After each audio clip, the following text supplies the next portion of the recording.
Hello friends, Sarah Winstead here, bikini athlete and coach for Pro Physique. I should probably edit that intro to say retired bikini athlete and coach for Pro Physique because now I am officially retired. This is my first video after show day, my final show day in Junior Nationals. So if you haven't watched that one, go watch it. It's a good one. But today I am talking with you guys in a sit down fashion. I like doing this around prep, either like close to the end or right afterwards, because this video is, pulling back the curtain, as it were, into some of the prep feels, what it feels like to be stage lean, because your girl is still stage lean. I'm actually technically lighter today at 103 pounds than I was on stage at 103.6. I know, body is weird. I'll get into that.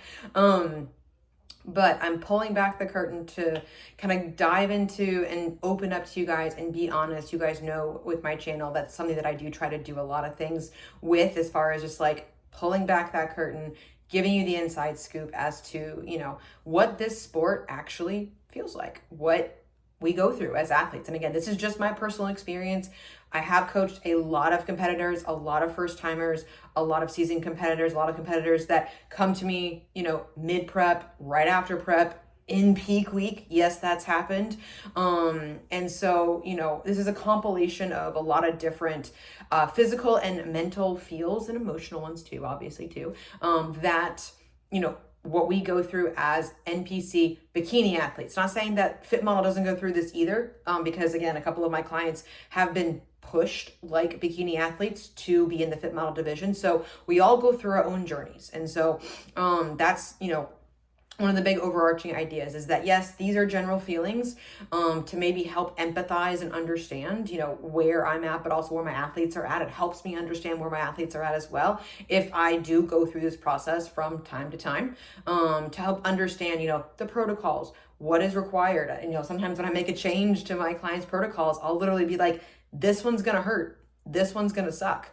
I've been on these numbers. I've been on this cardio. It sucks. Just warning you.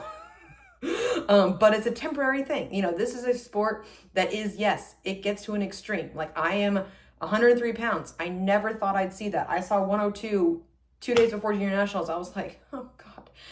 But I'm also 5'1", so I get that. I get the fact but stage lean, number one, is a whole lot leaner than you may think it is. You may think you want to step on stage at 115 pounds and you're 5'3", probably going to be 105 or 107 or something like that. Again, all depends upon density, but it's stage lean for that one glamorous, glitzy day where I guarantee you, not a lot of us feel glamorous that day because of the fucking tan. Because I haven't showered and it's just like, get done. But we all enjoy it. Trust me, I thoroughly enjoyed my last time on stage. But for those 15 seconds, we are so glam. The rest of that journey to get there is exactly that. It's a journey. And so diving into some things, I have some notes. And so in general, a lot of my clients, and even you've heard me talk about this as well, in the depths of prep, when I say depths of prep, I mean, we're like 3 to 5, maybe even 6 weeks out of our first show or our second show or anything like that, or deep in between shows, things like that as well. These things can start to happen. It's not all going to happen at once, but it can happen over time gradually, and that you will start to, again, one of the cool things that prep teaches you is that you will learn so much about your body and about how your body responds, about how you respond physically, how you respond mentally, emotionally, all those kind of things. And that's also going to change too, the leaner that you get and how your body responds as well. And so that's why I like to keep a closer eye, especially on my prep athletes that are in peak week. We communicate every single day, are getting close to that. If we're doing a hard push, I'm like, you're checking in multiple times. I want to know how you're doing and stuff like that as well. And so why? Because I freaking care, number one. So anyways, one of the biggest things that my clients talk to me about a lot in their general feelings about when they do get in the depths of prep is they don't feel what we call normal. I don't feel normal. I'm 8 days post-show. I don't feel normal yet. I don't know what that is yet. I'm getting there, but I don't know what that normalcy is. And why do we feel that way? So deep in prep, you sort of almost become in blinders on robot mode, as far as just like you're moving from one task to the next. Your day is planned out. You are extremely organized, because trust me, I'm very organized when I'm in prep. I'm not firing on all brain cylinders when I'm in prep, but I'm definitely organized, because you have to get all your meal prep done. You got to get your posing, your cardio, your training, your steps, your water. You know, you have to be a normal-ish human with like your friends, your family, all those other obligations that you have outside of bodybuilding. And I encourage you, number one, have an identity outside the sport. Do not make this sport your entire identity. Do not alienate people to do it. Do not quit your job to do it. Do not do any of those kind of things, because once it's over, because eventually you will be like me and hang up the heels, you got to have something to go back to. And so be a kind person in prep. I know it's hard. I know you're hungry. I know you're tired. You got to be, as much as you possibly can, be a nice human. But not feeling normal. The day is planned to a T. You are executing every single task as needed. You're just going through the motions at some points. You're eating your food. You're waking up early. You're getting your cardio done. And it's just like, you just feel this a little bit monotonous, a little bit, you know, with those kinds of things. But it's not a terrible thing. But when you get into depths, you start to lose, again, you're so laser focused on this goal, you kind of do start to lose sight of what actually normal life looks like for you, when you're not double cardioing, when you're not having to pose 30 minutes every single day, when you're not having to, you know, I normally stay on top of my food 24/7, 365, yes, but it's like, there's a different level to it because of this, the rigidity and like the mental fatigue that it takes, which is a compilation, which is a kind of a prep brain. Companion. That's the word I was looking for. A companion to this, because you are so worn out, but you are putting this pressure on ourselves from the rigidity of prep. And so that can definitely lead to those feelings of just like, I don't feel normal or anything like that. You know, it doesn't feel like real life right now. I feel like I'm just living in sort of a foggy area every day, and I come up for air when needed. So, but also with the day being planned and organized to a T, you can pivot when needed. Like you guys saw, I was in peak week for junior nationals and my car broke down and I had to pivot, but I still got everything done that day. I went to a baby shower on double cardio weekend. I still got my cardio done. I got my cardio done, went to the baby shower, on the way home, got some coffee and did my extra cardio. You can be social in prep. You can do these kinds of things. You can pivot and problem solve. You actually get really good at doing this, because it's like, as soon as I get any places, I'm like, okay, where's the Kroger? Where's the QT? Where's the racetrack? Where's the bathrooms? Where's the coffee? Where's the water? Do I have all my emergency stuff with me? You get really good at that kind of stuff in prep, because again, if you're like stuck on the side of the road, what do you do? And so, yeah. The wearing out from the constant rigidity, that also affects us as far as like prep goggles. You've heard this term used before a ton. I had those. I didn't realize how tight they were until they came off. By the way, core burn, still here. Not quite as many scoops as I was doing before, and I'll get to that. But prep goggles, you will stop seeing yourself rationally, as far as like how lean you are, how good you look, because everyone looks good when they're deep in prep and they have ab veins and striations and, you know, that. So it's like you lose sight of those kinds of things. You might start only seeing the flaws. You might have freakouts, mini freakouts, the 3-week freakout, the 3-day freakout, the 3-hour freakout, as far as like, am I going to be ready? Is my posing there? Oh my God, is my suit going to break? Are my heels going to hold out? Is my tan, am I going to pee on my tan? Am I going to sweat through it? Like there's all these things that can go through your brain. You can second guess yourself a ton. You can compare yourself to others. Remember, comparison and expectations. I'm adding to this saying, it's not just expectations are the thief of joy. Comparison and expectations are the thief of joy, because you can compare yourself to other people in photos on Instagram, the show tags, all those kind of things as well.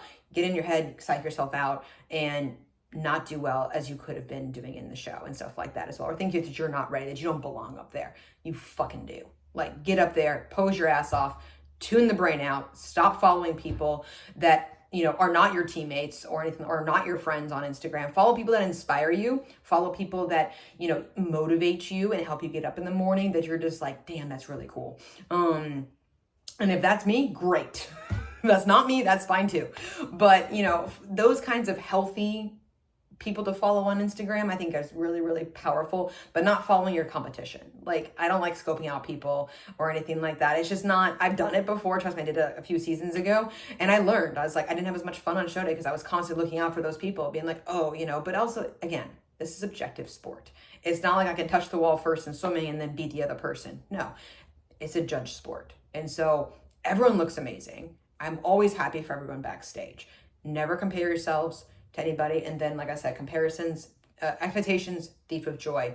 No expectations for yourself in a judged, subjective sport. Only gonna end up disappointed. Breakdowns with the mini freakouts, lots of crying. And again, this can happen. Like, I could have been, like, a few weeks ago, I was happy for like an hour, and then I had a breakdown for 5 minutes and cried. And then I was fine after that. And then I was like tired. And then I was hungry.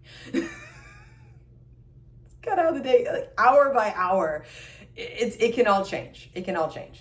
And so also don't get lost in the weeds. Don't get lost in the details. And like I said, the goggles can be so tight that you stop seeing how amazing you are and how amazing you look and how inspiring you are to other people. Don't lose sight of that.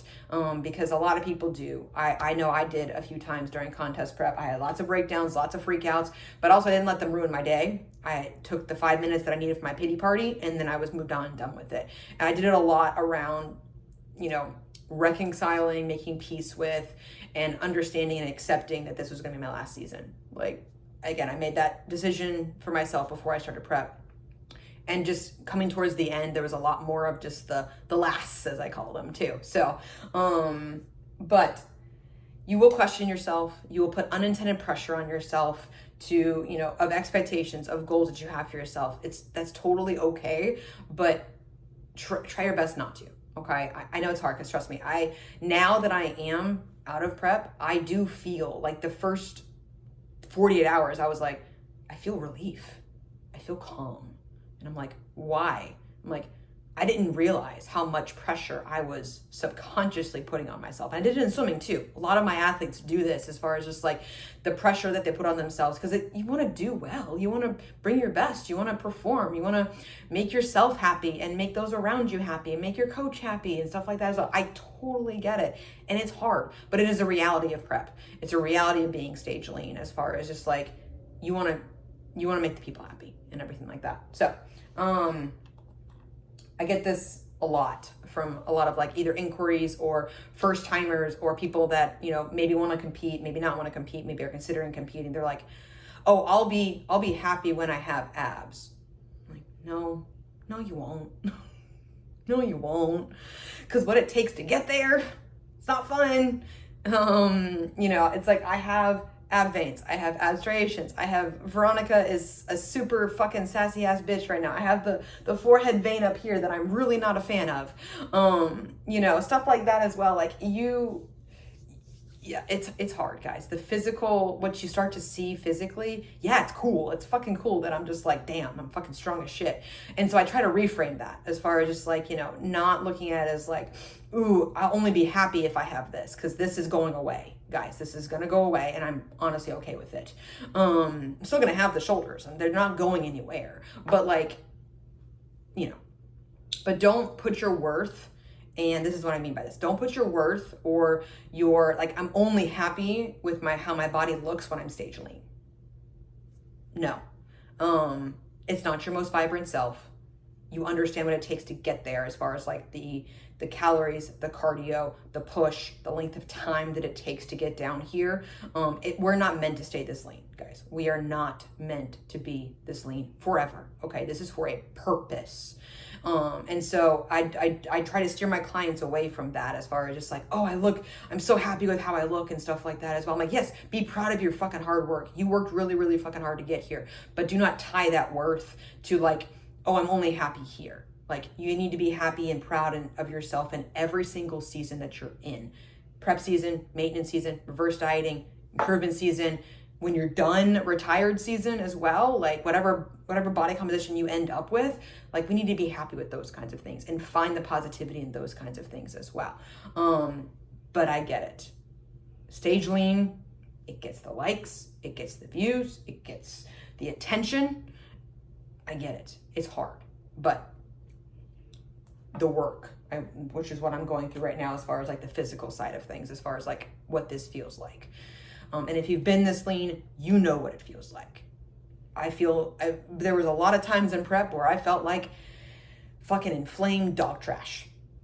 I literally put that into a check-in for Paul. Like when we did our 3-day push, when we've done our pushes, when we've done our double cardios, when I've done the sub 100 carbs, and things like that as well. Those pushes, like you feel like shit all damn day. You are hungry all damn day. I woke up hungry. I went to bed hungry. I woke up exhausted. I went to bed exhausted. The only time I felt ish normal, like subhuman to ish human, were the hours in which I was caffeinated, which was a lot of hours. 4 a.m. pre-workout, coffee afterwards, espresso shot before lunch. 2 scoops of burn before my first cardio, 2 scoops of burn before my second cardio, sometimes an espresso shot before I had to walk my dog again. And then I would go to bed. Like it's a lot. It's a lot, and to get that energy, okay, as far as like trying to move your body throughout the day.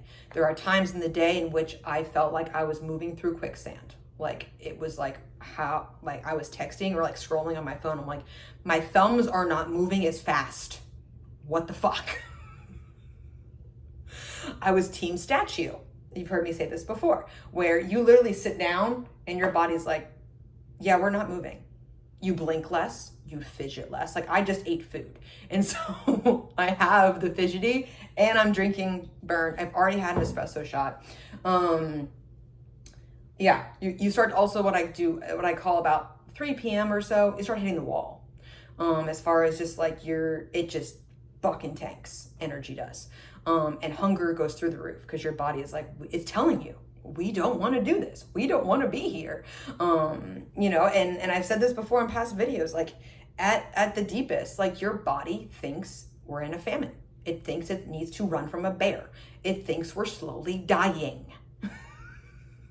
It doesn't want to do that. And it's going to do everything in its power by telling you to eat, by telling you hunger is there, by telling you it is exhausted, by reducing its need, team statue, all those kinds of things as well. Like it's going to tell you that it's not happy with you. And so when that did happen, I tried to reframe it as far as like, let's go, come on, keep moving, but it was hard because like, even like putting on my fucking shoes was hard. Like it's like, I literally sat down after walking Una and I cried. One morning, I was like, I can't take my shoes off. I cried for like 5 minutes. I was just like, this fucking sucks. And I know I'm like, complaining a lot. This may seem like a lot of complaining as far as like the sport is concerned. And again, I'm going to get to all the positive stuff as well. And you guys, if you see my channel like this, if this is your first video, welcome, yay. But I love this sport. I love the grind. I love the push. I love the depths that it does push you to, because it does teach you a shit ton about how much you can handle, and how proud you can be of something that you've gone through and accomplished it and gotten up there, showed off the hard work. You're like, I fucking did that. So be proud of yourself. But yes, constantly cold. Like I'm warm now because again, I just ate something. I had a hoodie on for the most of the morning. It is 88 degrees out here in Atlanta plus humidity. I was in a sweatshirt. Like you would think that like, oh, I'm so lean, I should be like showing it off. And like 24/7, I'm like, no, I'm fucking cold. So when you get to that level of coldness where you're constantly cold until you eat something and then you actually get warm, yeah, you're stage lean. You're getting there. You're really close. It's awful. Because I'm like oversized shit all the time. And my husband would be like, no one actually knows it's under there. And I'm just like, it's kind of the point. So, yeah. Soreness definitely upticks the deeper and the leaner that you get.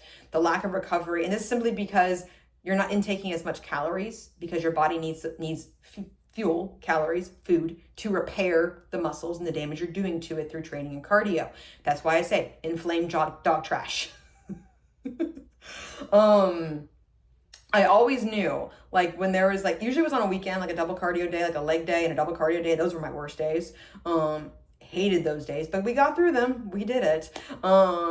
We grinded it out because that's who I freaking am. And I knew those days I was going to be extra dog trashy simply from the nervous system fatigue that is also associated with the inflammatory response, the muscle response, because it's not just like in training, it's not just your muscles that are working. It's your skeletal system. It's your nervous system. And so I literally felt the nervous system fatigue because I was just like, I feel like I could just lay down. I just can't and stuff like that. And so, yeah, sleep, 2 a.m., waking up hungry because your body is lean. Sleep goes out the window. Quantity and quality. We had to protect it as much as we possibly can. I utilize CBD and CBN gummies that I get online. And so that helped me. But again, like I said, all the caffeine in the world is not going to help. All the CBD, CBN, sleepiness, melatonins, all those kind of things. At a certain point, it's not enough. It's not enough. Your body's going to burn through it. But you do the best that you can to protect your sleep, because sleep, I would say sleep and stress management are the two things that I try to control the most of during contest prep, because again, everything else is pretty much on autopilot with like food and cardio. It gets done. But like those two things, because they are so intricately tied to things like inflammation, recovery, performance, hunger, digestion, all those things, manage those as best you possibly can. And I know, again, it gets shitty. It really does. Speaking of shit, digestion. Very wonky the deeper you get in prep. This also is because, yes, we are taking in less overall dietary fiber. Like I think my fiber in improvement season was probably 25 to 30, which is, again, unique to people. Like sometimes my vegan clients are in the 40s. Everyone has a different level of fiber that their body tolerates well. But when carbs are low, like I'm not getting 20 grams of fiber a day from 80 grams of carbs. Like I know that. And so that can also contribute to just less of digestion. But then also too, we know stress, the cardio, just all of that kind of stuff compounds as well to make digestion wonky. Like there were some days I didn't go at all. There were some days I went multiple times a day. And there was not really a rhyme or reason to it. I tried to figure it out. I knew also when I lost my cycle, during my cycle week, I still had some symptoms, and digestion being wonky was one of them. I wish it would all just go away. If it's going to go away, just fucking go away. But I still had the symptoms. And so that was one thing I asked my clients to monitor, especially during things like peak week, which is why we keep all the foods the same during peak week, to try to keep it as consistent and predictable as possible too. Usually the last 3 to 4 weeks of prep, I say, don't really change your foods. Don't really introduce new foods because of those kind of things. Because again, every little one of these things, not just the physical side, it goes up here too. Because it's like, you don't poop, scales up. I'm just like, it's not body fat, it's poop. So, but sometimes we have to zoom out and we can't see that. And so, yes, cycle, like I said, some competitors lose it, some don't. It all depends upon the person. And so, and like what also, if you are on birth control, if you're not, or what mechanism that you do use, it's all different based upon my athletes. And so we kind of individualize that kind of feedback and we just monitor it. And obviously mine's gone and it's going to come back, and my body feels safe enough to produce children. And that's the goal. We'll get there. Libido? Like it's there, but it's really just like, I love my husband. I do. I love my husband. And it's just like, it just goes down. Everything gets down regulated during contest prep. So, training, not as hard as you want to, because at a certain point, the intensity is not going to be able to be as high. Still make the face. Still train as hard and as heavy as you possibly can in the gym to maintain as much muscle mass as possible. But there will be days where you walk into the gym, look at the weight and be like, nope, that's not moving today. Or, hey, that's going to move today. I had a refeed day. Yay, that's going to move. But there will be times when shit starts to feel heavy. And it does piss you off because like a lot of us, the majority of us, start off as gym rats, as people in the gym that love training, that love lifting. It's something that we do on the side. And so when that starts to go downhill, that's also what affected me mentally, because a lot of these things go hand in hand with the mental side of things. That I was like, it was very tough as far as like, because when I was close to shows, like multiple like mock peak weeks and back-to-backs, you know, and even the time in between my shows, I had maybe about 2 weeks or so of like solid freaking training. And before that, it was shit, because it was just like, I was trying really, really, really freaking hard. And most of my lifts didn't go down. Like my main lifts really didn't go down as much, but like, damn, it was hard. It was heavy. So it's like, expect that to happen as well. And also to like train as hard and heavy as possible, but also knowing too that you're a smaller human, and so you're more injury prone. And again, the recovery, the soreness, things like that too. Take your rest days seriously when you can. There was a time I know where I had to do cardio on my rest day, and so do the cardio, but then definitely rest the rest of the day, just to conserve that and try to give your body the best chance as possible to recover. So, because that definitely like gets inside your head too. I talked about like the veins, the physical appearance, the sunken face, which mine is a little more filled out today, which is nice.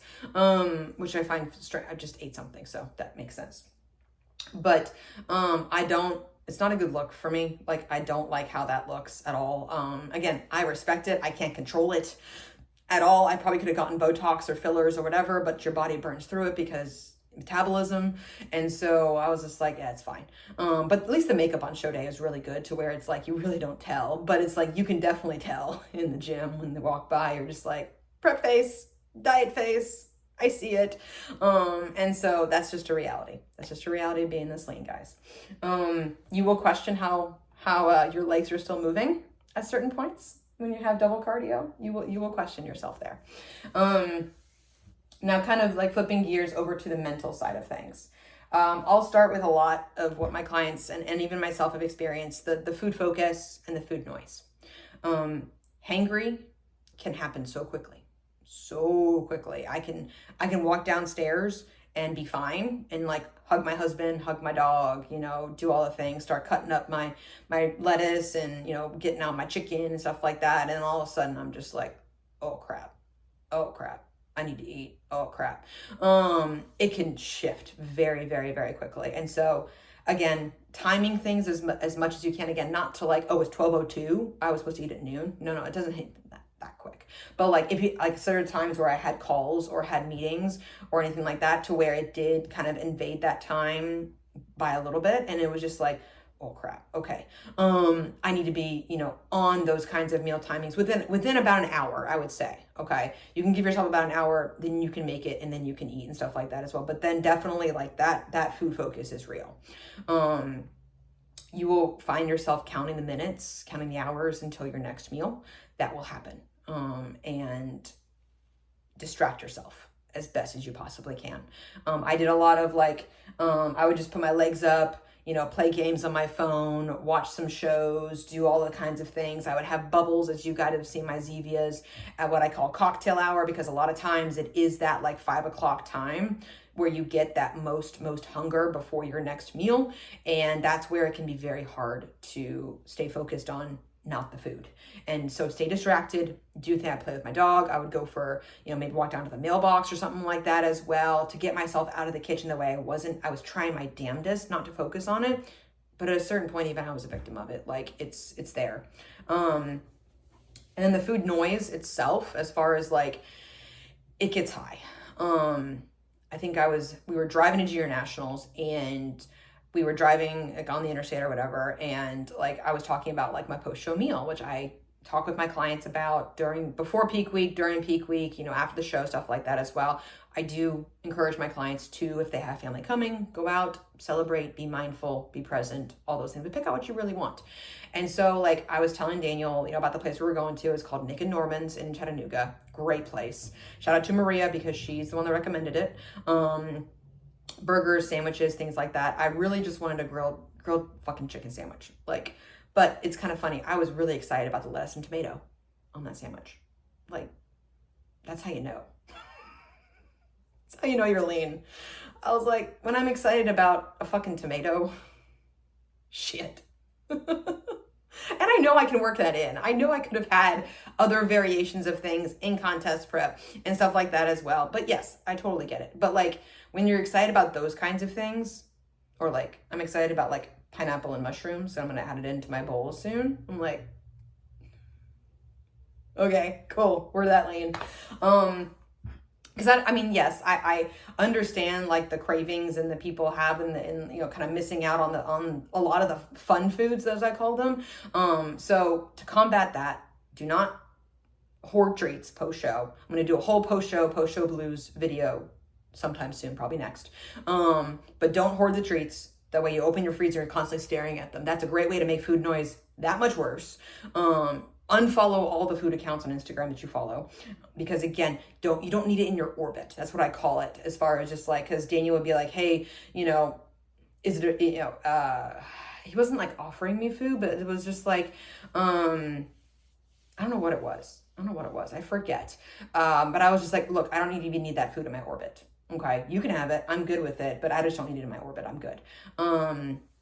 It was post show. It was post Sid Gillen Classic. It's like he was just like, do you want to? Because he had my mother-in-law's brownies. I had the mother-in-law's brownies, but he added something to it. I forget, like Halo Top or something like that as well. And so he was like, do you want a scoop or something like that? I was just like, I appreciate it.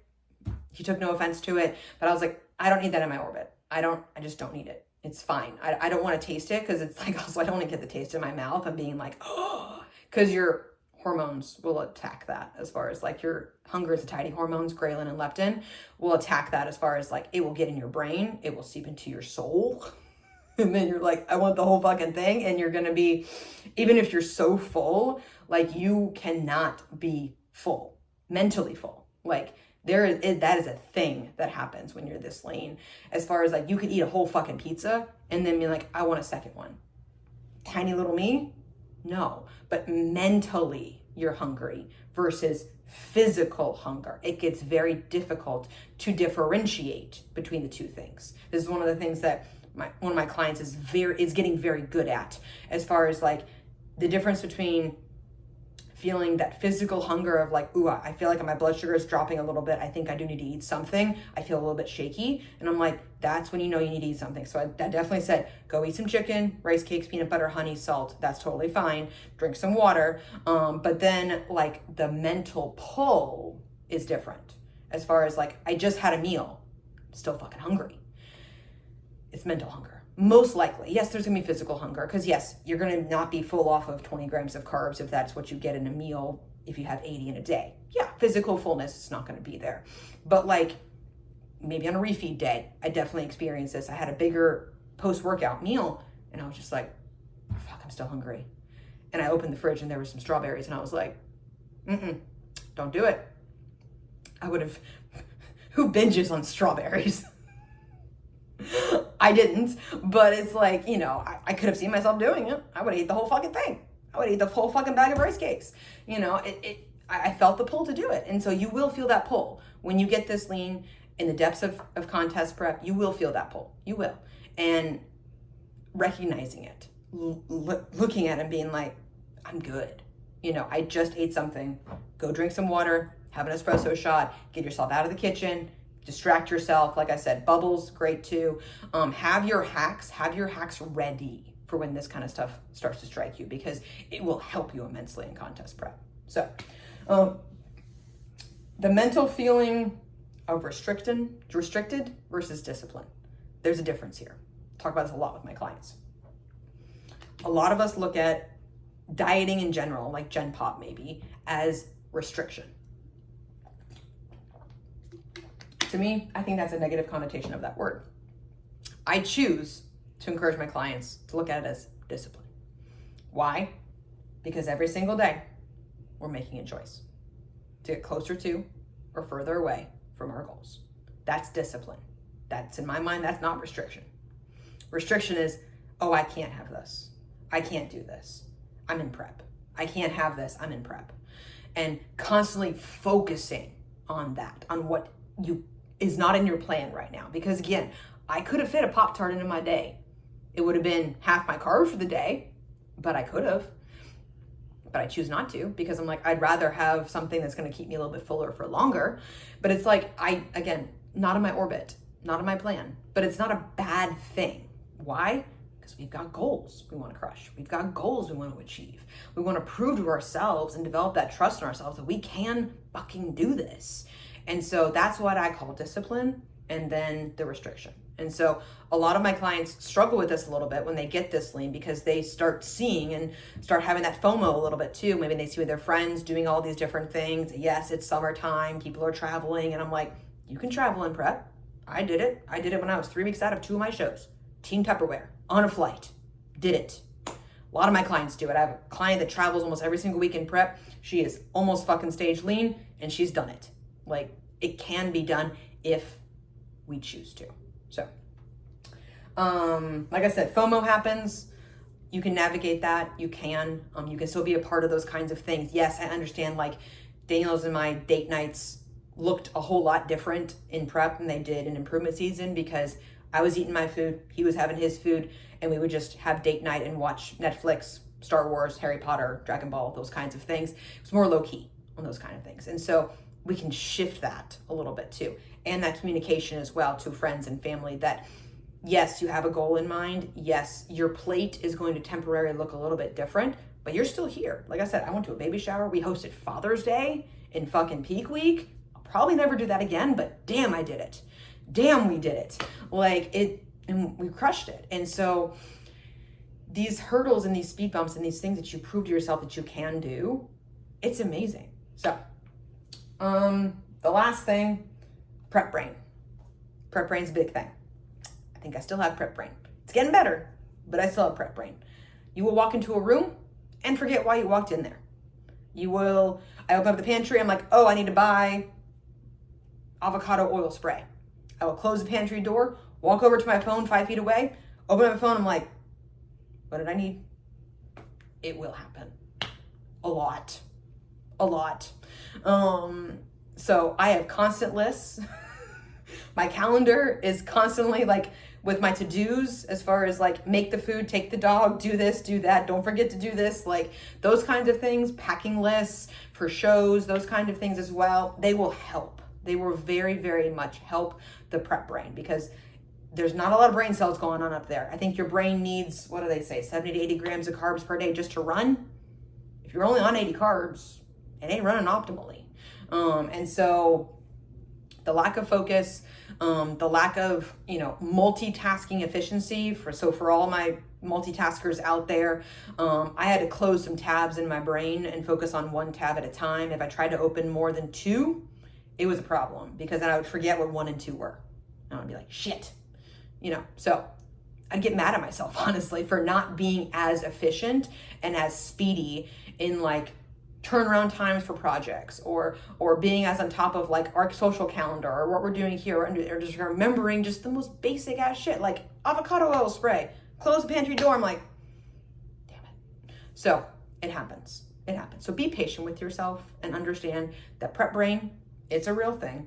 And I'm even 8 days post show, it's still a thing. I literally did that today. I literally opened up the pantry door and I was like, what did I need to buy? I just fucking forgot it. And so it will return with more food and more time. And caffeine helps. Mwah, I love you. But you will walk it down after prep is done. And I always encourage my clients, have a caffeine cutoff for yourself. My cutoff was 4 o'clock. Used to be 3. I pushed it to 4 just to try it. And I still went to bed. I'm like, okay, we can do 4. That's when I did the extra espresso shot before I took my dog for the second mile walk of the day. Yeah. So that is probably going to be the only time of the day that you're actually going to be energized, just forewarning you. But yes, so caffeine becomes a food group. Caffeine helps with the prep brain. It also could make it worse, because it can make some people anxious, but it could give you the energy to, like the fake energy, as I call it, to like push through and get shit done. And so appetite suppression, caffeine's great for that as well. You can use teas or coffees or whatever it is, to kind of make yourself happy and stuff like that. I got really good at drinking black coffee and not giving a shit. I got really good at drinking quad espressos. Like I would do that before every family gathering and contest prep. On the way, we would get the quad espresso. Shout out to Scooters. If you have a Scooters in your area, please go. Like, I love Scooters. I love Starbucks. Trust me, love me my Starbies. But like Scooters, so good. Their sugar-free caramel, bomb.com, because Starbucks only has sugar-free vanilla. And so, which is fine, but it's like sugar-free caramel. Oh, it's so good. So, ending, because it's 40 minutes, yay, what this sport has taught me. And I've already kind of sprinkled this in a little bit too, because again, I've talked a lot about a lot of the negatives that I will say, a lot of the sacrifices that we make for contest prep mentally and physically for ourselves to get on that stage. And it's a grind. It is a grind. There are days where you wake up and you are not going to want to do a damn fucking thing. There are days where you're going to go to bed and you're just going to be like, how in the hell did I make it through that day? But I'm so proud of myself that I did. You're sticking to your macros, you're sticking to your cardio, you're checking in with your coach. Like you're proving to yourself that you can do hard things. Like that is probably the biggest takeaway I've gotten from this sport, is that you can do hard shit, and you can do really hard shit for a long period of time. If you choose to do it, you put your mind to it and you fucking go do it. And that's amazing. You are so much stronger physically, mentally, emotionally than you think that you are. To get down to this point, like to achieve this, it's an incredible accomplishment. And so that's what this sport has given to me. I've poured a ton into this sport and will continue to do so as a coach for my athletes. And, the mental and physical discipline required is beyond what I thought possible, and what I thought I was capable of. I've been called a relentless machine. And I'm just like, button masher to the extreme. Yes, that's me. That's all I did when I was growing up and playing my video games. I would just button mash. So, but also like the community of support from fellow bodybuilders, from all of us that are standing there drying with our tans before the show, being like, looking over each other like, yeah, we're here. We did it, guys. We made it here. We fucking made it. It's just like the community, because we've all been through it. We've all been through the shitter. Like, you guys have seen me go through the shitter. Like, it's awful. But you make it and you keep on going. And it's just like, it's incredible when you push the body to these lengths and these depths, it's incredible what the human body is capable of. Again, physically and mentally and stuff like that as well. And so, and you inspire people. Like, again, people that see me at shows, I'm just like, that's so cool. Come up to me, say hi, tell me your story, tell me how you found, me or Pro Physique or whatever it is, and tell me what you're doing, what are your goals, and learning about people and connecting with people. Like, I love that. It's one of the things and reasons why I'm continuing to go to shows. Like, I already have 1, 2, 3 shows on my calendar to go to the next 3 months. And so, yeah, you push yourself outside of your comfort zone every single day. The stage is not my comfort zone. It's not a lot of people's comfort zones, especially the ones that I coach. And that's incredible to see people get up there and just own it and just flaunt it and do what I know that they can do and what I know they're capable of. And for me to be sitting there just like, let's go, that kind of stuff. And then when it's your turn to get up there, like when it was my turn to get up there, just freaking owning it. I tell you a lot of times, like I actually remember my routine from junior nationals. I remember looking down, seeing the judging panel, scanning them, seeing Sandy smiling. And I remember feeling the floor and going through my routine. I was like, this is cool. Normally I don't remember it. And so there are also, like, on the flip side of things too, as far as, like, I will say the extremes of the sport. There are extremes that I don't do. There are extremes that, I've done in the past that I don't do anymore. That I will also do this, and then I'll wrap up the video. And so, the sub 1,000 calories diets for months and months with no refeeds, no diet breaks. Nope. That's a no for me, dog. 3 hours of cardio and HIIT and, all no end in sight. Like week 1, boom, this is what it takes to get there. And I'm just like, fuck off. No. Sodium, salt is bae. Salt is your friend. It gives you these. It gives you the pumps in the gym. And don't cut it. Don't cut your water. I don't care if you're freaking fit model. Don't do it. You know who you are. And you don't need that. Don't do it. So no for me. Super strict meal plans. And so I understand the need for a meal plan. And you guys have seen my full days of eating. Really haven't changed a lot. I'm going to do one for reverse diet. Hint, hasn't really changed. It's just simply more of the same foods. But I don't support hey, if your coach tells you to eat broccoli and you don't like broccoli, I don't support that. Then eat green beans, eat zucchini, eat carrots, cauliflower. I don't care. But like, if they're that strict about like, oh, this is what it takes, like, I understand it takes what it takes. Trust me, it's an extreme sport. I've just gone over a lot of things that are really, really freaking weird and that are really, really hard, and the struggles and the realities of being stage lean. A super strict meal plan shouldn't really be one of them, in my opinion. This is why I love flexible diet. This is why I love macros. I help my clients and I challenge my clients to create their own meal plan, to help them through those kinds of things, to get good at meal timing, to pick foods they digest well, don't support the other ones. So yes, I think that takes care of all the different things, of hopefully pulling back the curtain to know that this doesn't feel the greatest most days. There are days like refeed days, diet breaks, that are like the golden days of prep where you're like, oh, this is what like normal human levels of energy feel like. I never knew this. And then you're back down the depths of prep to 2 hours of cardio. It's just like wild stuff. Hang on, I don't know who this person is. Okay, sorry, had to decline a call. Yeah, I don't have any calls, so spam. Anyways, prep brain. I hope y'all are laughing. I hope I'm making you guys laugh, because I'm laughing about this. So, I hope this is helpful. I hope this was kind of, again, just helping you guys understand like what this sport is, the extremes to which, yes, we will go to, the extremes to which, yes, I will push a client, and I will push myself and things like that as well, because again, it's an extreme sport. There are a lot of things that get really, really, really weird, really, really wonky, that are not the most glamorous things in the world. If you've ever had a tan, you know what I'm talking about. It's not fun, but we do it because overall, it is fun.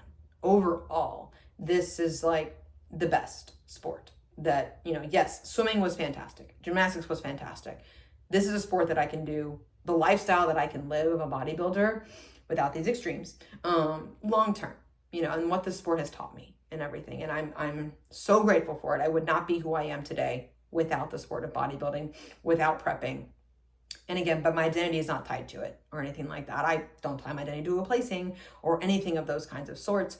I tie my identity to the habits, the lifestyle, the sense of accomplishment, the challenge, the grind, the journey that I am on as a bodybuilder, that I will continue to be on now that I've even hung up my heels. So, all right, I'm going to close this out because I hope you guys had a nice cardio session while you watched it. I'm going to try to do the next one about reverse dieting, maybe do like a full day of eating, grocery haul, go over things like post-show blues, how to navigate that kind of stuff as well. But if you guys have any questions for that video or anything else that I can answer for you, or you want to hop on a call, take a journey with me, let's go. So like, comment, subscribe, all the things, and I'll catch you guys in the next video.